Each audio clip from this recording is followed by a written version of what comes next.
Assalamualaikum warahmatullahi wabarakatuh. Putra putri yang berbahagia, apa kabarnya? Saya harapkan semua dalam keadaan baik dan sehat tentunya ya. Sebelum kita mulai pelajaran pada pertemuan kali ini, Baiko akan ingatkan kembali beberapa kewajiban yang kalian miliki selama proses belajar di rumah berlangsung.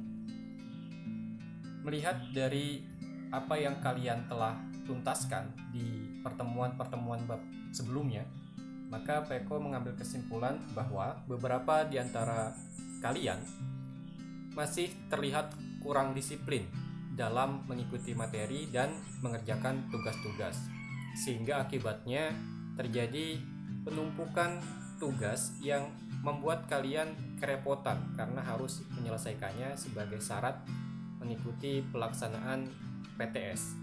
Nah, Peko harapkan di kegiatan-kegiatan belajar selanjutnya kalian bisa lebih disiplin untuk mengikuti setiap pelajaran, perhatikan setiap materi yang diupload oleh Bapak Ibu gurunya, terutama dalam pelajaran Peko, lalu kerjakan tugas-tugasnya sesuai dengan arahan.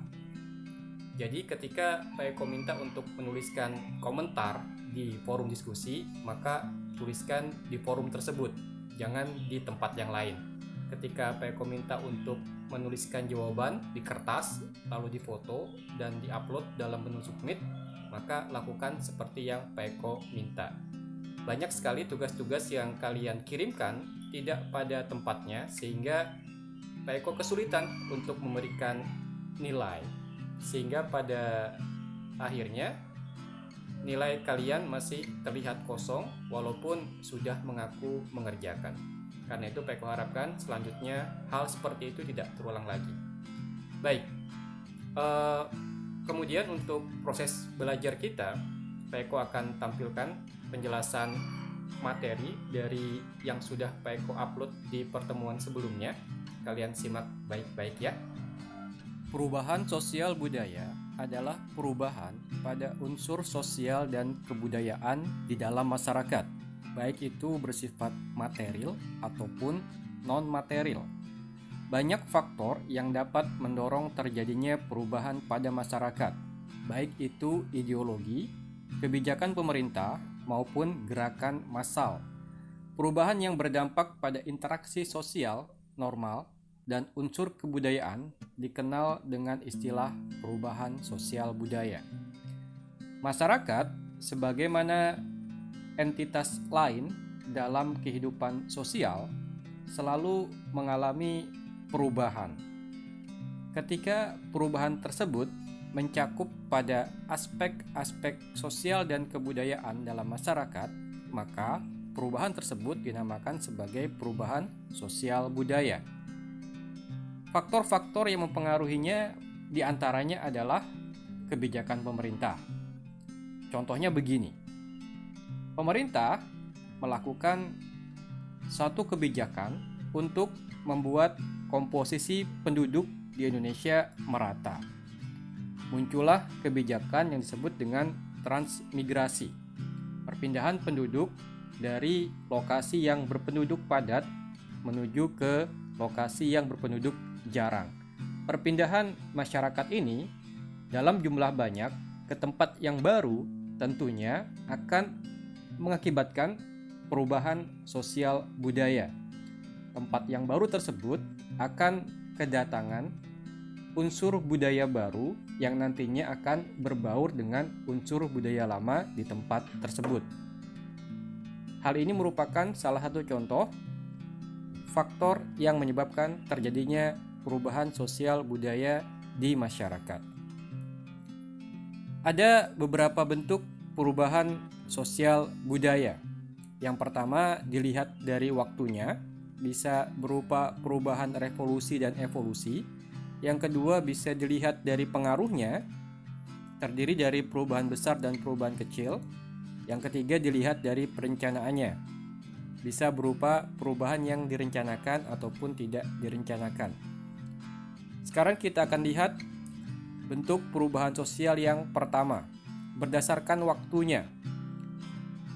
Dalam bentuk perubahan sosial ini, kita bisa membaginya dalam dua hal. Yang pertama disebut sebagai perubahan revolusi, yaitu perubahan yang terjadi sangat cepat. Contohnya bisa kita lihat pada saat revolusi industri di Inggris. Saat itu penemuan-penemuan baru digunakan untuk menggantikan tenaga manusia dalam proses produksi dengan tenaga mesin. Sehingga banyak pabrik-pabrik yang dengan seketika menggantikan tenaga manusia dengan tenaga mesin. Hal ini berakibat pada munculnya perubahan besar yang seketika di wilayah Inggris dan Eropa pada umumnya. Terjadi pengangguran besar-besaran karena pabrik-pabrik tidak lagi membutuhkan tenaga manusia. Perubahan yang secepat itu dinamakan dengan perubahan yang bersifat revolusi. Ada pula perubahan evolusi yang terjadi dengan sangat lambat. Ini contohnya terjadi pada masyarakat tradisional yang berubah secara perlahan menjadi masyarakat modern. Perubahan tersebut tidak terjadi secara seketika. Masyarakat tradisional menerima bentuk perubahan tersebut secara bertahap. Mungkin pada awalnya mereka menerima sistem pendidikan dulu, lalu menerima teknologinya, lalu menerima ajaran-ajaran modernnya, dan seterusnya. Sehingga secara perlahan masyarakat tradisional bisa menjadi masyarakat yang modern. Perubahan sosial berikutnya adalah perubahan sosial berdasarkan pengaruh. Terbagi menjadi perubahan sosial kecil, yaitu perubahan sosial yang tidak memberikan pengaruh banyak terhadap kehidupan sosial budaya. Misalnya yang terjadi pada tren model berpakaian. Walaupun model pakaian berganti, hal itu tidak memberikan pengaruh banyak pada kehidupan sosial budaya. Yang berikutnya adalah perubahan sosial besar.